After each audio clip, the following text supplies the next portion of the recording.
Hello, this is Tevs the Unknown, and I'm here with another reaction. This one is another one from Mike Korzimba. It is called Cooper Flagg is doing something even LeBron couldn't do. Now, I have been saying all season Cooper Flagg is going to get better and better, and he has proven me right. Okay? And people were jumping on him in the beginning. I said this in the other Cooper Flagg video.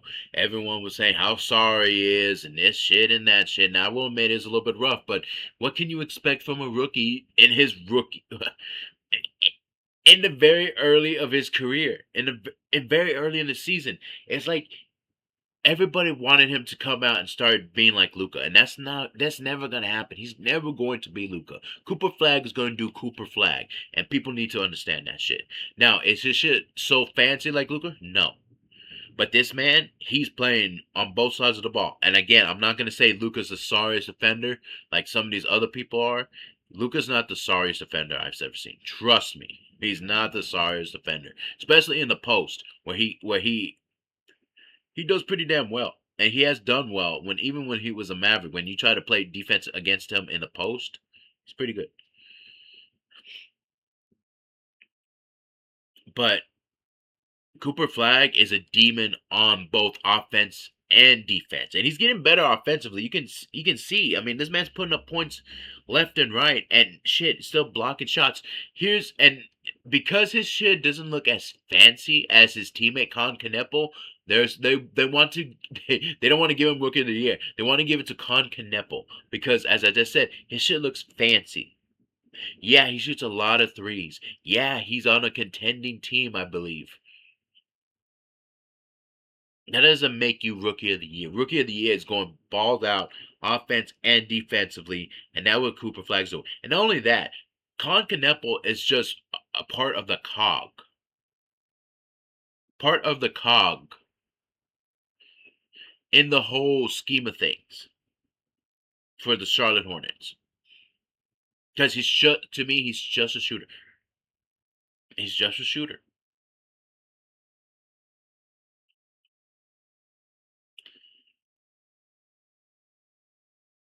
But Cooper Flagg is the whole thing for the Dallas Mavericks. He is the guy. He's not just a cog. He is the face of this franchise. Excuse me. And people are just don't want to give it to him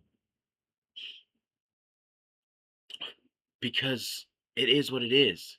There's just some kind of bias when you're Dallas Maverick where you don't really deserve shit. You know what I mean? I mean, Luka got Rookie of the Year, but they didn't really want to give it to him. Just like they really don't want to give it to Cooper Flagg. Because Cooper Flagg he's playing positions that are not even equated to him. Like Luka was playing what point guard and shooting guard, but he was never told he had to play like fucking power forward and shit like that. They never told him to do that. They never wanted him in that position. Cooper Flagg is being told you're gonna have to play defense on all these other different fronts, and also you're gonna have to play offense on a different front, other than probably like shooting forward, which is what it is. You got to play point guard. He's being pushed by Jason Kidd. However you feel about Jason Kidd, even Cooper Flagg has said that he has elevated his game because and seeing things differently and respecting the game more for those who have to handle the game in such a way in the point guard position because of the position Jason Kidd has put him in. So yeah, he's turning over the ball. For me, I will say, and an amount I don't like. But again, he's playing a position that he's not accustomed to. But he's getting better and better and better and better. And when you're starting to find your own shot, sky's the limit. And man, he gets that 3-point shot. Shit, he got the midi. He needs his midi gets better, and the 3-point shot, it's over, bro. Like his midi is pretty good. He's starting to find it. He's getting to the basket. His midi is better than his 3-point shot. If he could start nailing that midi more consistently and start having a 3-point game, he doesn't need to be like an all shooter like Colin Canepo or Steph Curry. No, But if he gets to have that 3-pointer in his bag, that shit is a fucking wrap. Because here's the thing, he can hit a 3 when they need it. And also, those minis, I shit you not, they are so fucking important. It was becoming a lost art in the NBA, those minis. But trust me when I tell you, whenever you need a bucket, it is great to have someone who can hit those minis. So without further ado, let's go ahead and just jump right into this video. When Cooper Flagg left the court after his 4th game, he had scored just 2 points. By game 10, he was averaging less than 14 a night on 40% shooting. The generational label was already in doubt, and I started to wonder, had the hype gotten to him? But 3 weeks later, he took the court against Giannis, slid into defensive position, and got posterized. The replay ran twice before the broadcast moved on. Welcome to the NBA, right? But one thing stood out to me. Dunked on in the second quarter, Coop still finished with 26 points. 5 months later, he became the youngest player in NBA history to score 50. The very next game, Coop joined Michael Jordan as the only 2 rookies in the last 50 years to score 45 points twice in a season. LeBron's response: Cooper Flagg's game reminds me of me. 2 points then, 51 now. And I think I know exactly what happened in between. Here we go. Because here's what I keep coming back to. Every time Cooper has been in a situation that should have broken him, it hasn't. Summer League, Game 1 against Bronny James. All eyes were on number 1 pick Cooper Flagg. This was the 4th most watched Summer League game ever. Fans expected a show, and shot after shot rattled out. 5 for 21 shooting, 10 points. Coop would say this was one of the worst games of his life. ESPN was quick to call this an uneven performance, but he kept shooting through every miss. So one game later, against number 2 pick Dylan Harper, the words, "they made a mistake," were right there if Coop had another bad night. Same gym, more pressure, Cooper attacked the rim. He dunked in traffic. He shot as if game 1 had never happened. He finished with 31 points. After that game, nobody was asking if Cooper Flagg belonged. But proving you can bounce back in the Summer League is one thing. The NBA is a completely different beast. And in his first NBA game, Coop joined the starting lineup as the Mavericks point guard, a position he had never played before. He was matched up against the Spurs and Wemby, but there was even more pressure. After Luka Doncic had been traded, Dallas fans were no longer just hoping their number 1 pick hit. They were hoping Cooper Flagg replaced a generational star. And with the ultimate challenge in front of him, Coop ran in transition, soared through the air, and almost threw down a jaw-dropping lob. Instead, he found it difficult just to dribble against the Spurs defense. He had multiple turnovers, he couldn't make a shot until the second half. He walked off the court with 10 points in a 33-point loss as Wemby began a run at MVP with 40 and 15. Wemby's fucking unreal. Welcome to the NBA. But Coop came back, 18 points in Game 2, 22 in Game 3, and it's right here where we get the first evidence of how Cooper has turned around his season completely.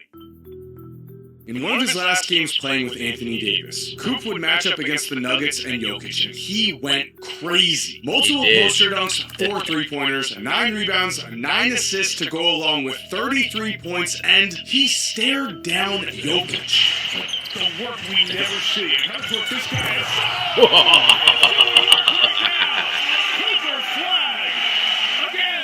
Coop led the Mavs to a win after a missed buzzer beater, which was nice. But what was obvious was the point guard experiment was already paying off. Early turnovers in the beginning of the year were just growing pains. Now, Cooper was getting comfortable leading a team and had unlocked a new upside.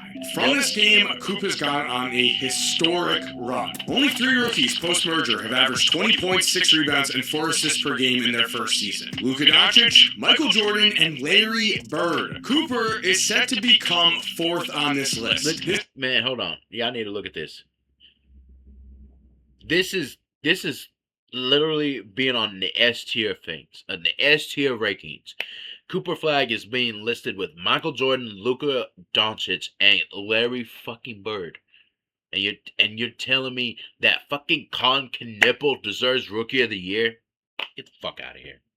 Airy Bird. Cooper is set to become 4th on this list. His name continues to pop up with the all-time greats, and we have to remember, Jordan and Bird were much older than Cooper in their rookie seasons. Yes. We also need to talk about what makes Coop different than the usual rookie superstar. In his first 41 games, Coop was solid, averaging around 19, 6, and 4. But in his last 25, he's now averaging 25 points with over 7 rebounds and 5 assists per game. All-star level numbers for a player who last summer couldn't dominate Bronny James. And when we see an absurd statistical leap like this in the middle of a season, we have to ask, how is this possible?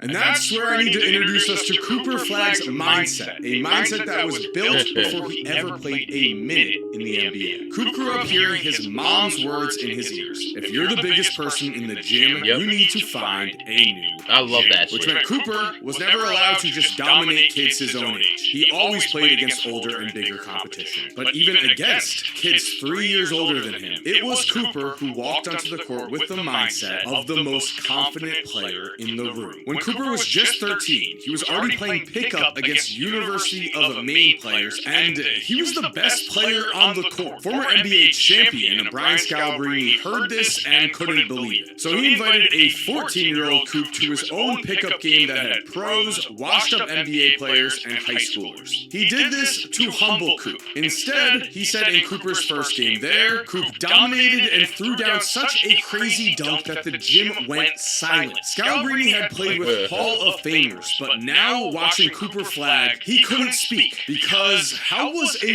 14-year-old doing this? And so I keep coming back to the word generational. It's been tossed around a lot in recent years, and with Cooper, it was hard to see because Coop doesn't have a defining trait that pops out at us. He doesn't have Zion's freak athleticism or Wemby's height only. His mentality resembles what we love in Kobe Bryant. Unfazed, killer confidence that produces results. That is his generational advantage. His self-belief that he's better than anyone he plays. In his first ever high school basketball game, the gym was packed. Cooper had already generated buzz as a local star. People needed to see him play. Coop gave them a chase-down block in overtime. Then he drove baseline and dunked with a swagger that was rare for anyone, let alone a 14-year-old. He finished his first game with 35 points, 12 boards, and a win. Then he led his school to a state championship, becoming the first freshman ever to win Maine's Gatorade State Player of the Year. Fast forward to today, and after setting a record for youngest 50-point game, Cooper Flagg is having one of the best rookie seasons we've seen in decades. He's been so great that we need to check where he fits in among the best rookie seasons of all time.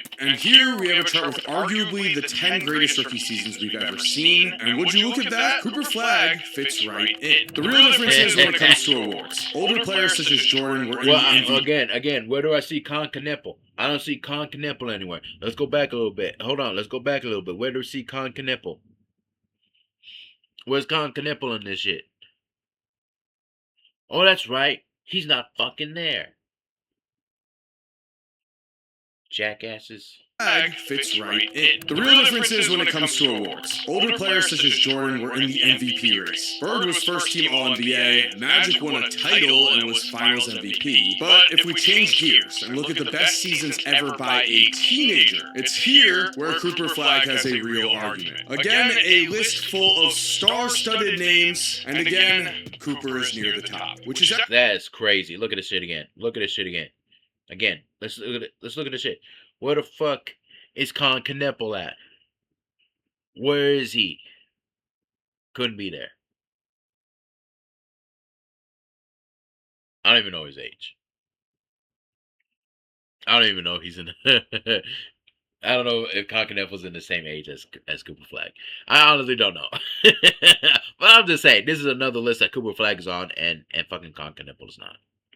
And again, Cooper is near the top, which is actually crazy when we remember that he reclassified in high school a year up and didn't turn 19 years old until December. Cooper has continued to find bigger gyms his entire life, and he keeps showing up with one thought in mind. I am the best player here. He was Gatorade National Player of the Year when he should have been a junior. He was College National Player of the Year at Duke when he should have been in high school. And now he's possibly the Rookie of the Year when he should be in college. Because even with a historic historic season, Cooper Flagg is not guaranteed to win Rookie of the Year because playing for a 43-37 Hornets team, Con Knipple has pushed Cooper all season. And while Coop's base stats are better, Con's shooting efficiency is noticeably ahead of Coop's, and the Hornets are going to be in the playing game while the Mavs will be in the lottery. Now, should we punish a player for playing on a worse team? If it was the MVP, the case would be there. But the Rookie of the Year is routinely won by guys like Kyrie Irving playing on 21-win teams. Personally, I think the award should go to Coop, even with Con having an incredible year. I think if you put Cooper on a playoff-level team, he's impacting the game the same way. And Cooper recently passed LeBron for most 40-point games as a teenager with 4.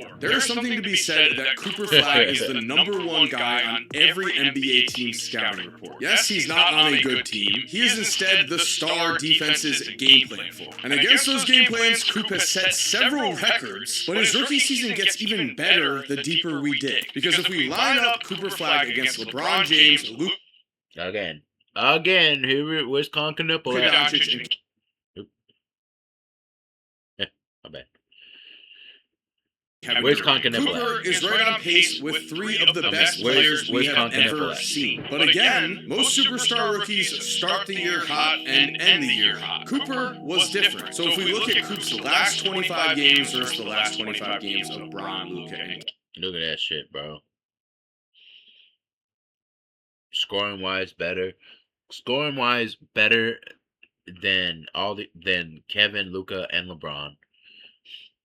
Rebounding is better than Durant and LeBron. Luka's got better rebounding. Assists per game, better than Kevin Durant. Steals per game, LeBron was better. And field goals per game. Cooper is better than Luka and LeBron James. Kevin Durant's the only one that's better. KD, the generational label for Cooper Flagg seems pretty fitting. This is why LeBron said Cooper's game resembled his. This is why LeBron said Coop was special and that he'd been watching him since his AAU days. Coop had 2 points in Game 4. He's made history at the end of the season. I promised you I'd tell you what changed, and the answer is, after the Anthony Davis trade, Dallas gave Coop the ball and let him go to work. In November, Cooper had just a 22.5 usage percentage and averaged under 18 points per game. That percentage started to climb when Dallas decided to revolve their offense around Coop. And now in April, his usage is over 38, and he's averaging over 40 points per game. For the season, Cooper is shooting 75% at the rim, but we can see in that Thunder game, the struggles were real. Weak drives to the basket were causing tough attempts. His ball handling wasn't ready to compete at the highest level, and that was causing issues. Plus, Cooper was taking off too far from the rim. His shot also did not fall this game, which didn't help anything, but he also didn't really play with any creativity. In comparison, if we watch the 51-point game, Cooper is scoring from everywhere, and he's just so much more controlled on his drives. Instead of playing like he was against the Thunder, where it was either go to the basket or take a three, his mid-range jumper has come alive. He's comfortable dribbling and initiating the offense. He's even added a step-back three to his shooting package, and when he drives, he's taking off from the right spots, and here we see a throwdown. The difference between then and now is his mindset on and off the court. Cooper has always had the confidence, but the work and the work ethic has shined through. Because at every level of basketball, Cooper Flagg has proven to be generational. He has shown us signs that he is going to be the superstar the Mavericks need in a post-Luka era. And really, all it took for us was a 51-point game to finally realize what we were watching. And there we have it. Thank you for watching. I hope you enjoyed today's video. If you did, I really think you're going to like the videos on the screen. If you're already subscribed, thank you so much for supporting. You are awesome. We all know it. And as always, have an awesome day. And cue that. That's like I said, man. Like I said, Cooper Flagg got better and better as the season went on. He has that mentality, man. That mentality that Kobe had, that Jordan had, even that Luka had. He's got that mentality, especially on the defensive end. And people want to say, like, oh, he's sorry. Get the fuck out of here, bro. Con Knipple deserves it because his team's in a fucking play-in. And And the Mavericks right now, as a franchise, are kind of a mess, and they're still trying to figure shit out. And still, Cooper Flagg doing Cooper Flagg things. Still, Cooper Flagg out there putting up numbers. Still, Cooper Flagg's out there having to be the face of the franchise. He's still out there playing. I mean, shit, man. He just went toe to toe with Wemby, and they lost. But Wemby had like what, four? I think, how many points did he had? Like 40 points or something like that, and Cooper Flagg had 34 or 33, 34 points. He's getting better. And in the first game that we had with Wemby, he was just struggling so damn bad. In this game, I watched him go at Wemby and even was successful. So the guy's going to get better. Season two. I don't think there's going to be a sophomore slump, because now you're going to get Kyrie Irving back. And now they're gonna have to learn to work together, obviously, during the game, and that's the thing that's going to have to improve as the season goes on. So there may be some bumps in the beginning, but I believe that this Mavs team is going to figure out, and whatever they do in the draft, they're going to figure it out. Now, whether they get Luka in 2028, I don't know. That would be pretty insane. But we can't necessarily look to that, because we can't throw all our eggs in that basket. We just have to go out there and put everything into Cooper Flagg. He deserves to win Rookie of the Year, not Concanipple. I don't care if Concanipple's got a better shooting efficiency than he does. When it comes for having to be the face of a franchise, because Concanipple's not the face of a franchise. He's a cog in the machine. But Cooper Flagg being the face of the franchise, having to deal with injuries from Anthony Davis and Kyrie Irving, having to deal with the fluctuations of how the offense was supposed to flow, and then when Anthony Davis left, having it all on him, and rising to the challenge and putting up insane numbers as well. I don't see how you go with Concanipple. I just don't see it. So if he doesn't win it, it'd be total bullshit. Just like they're doing with Luka. Luka deserves to have MVP, and I don't know if their current injury is going to take him out of it, which fucking sucks. But before that, they were all talking about, oh, Shea deserves it. Wemby is probably the closest I would say to deserving it. I mean, Nikola Jokic is kind of already there. But if I wasn't going to give it to Luka, I would give it to Wemby. I'm not giving it to fucking Shea. Why the fuck I give it to Shea for? His shit is so it's so not genuine. His game, look, he can shoot. I'm not saying that Shea can't shoot. I mean, hell, man, he perfected at the damn free throw line. He better know how to shoot those damn middies. But Luka has been on another level, bro, and he deserves to be MVP. But they're not going to give it to him, because these people, everybody's hating on this man. It's fucking crazy. All right, you guys. Thank you for watching that reaction. I hope you enjoyed it. Like, comment, and subscribe.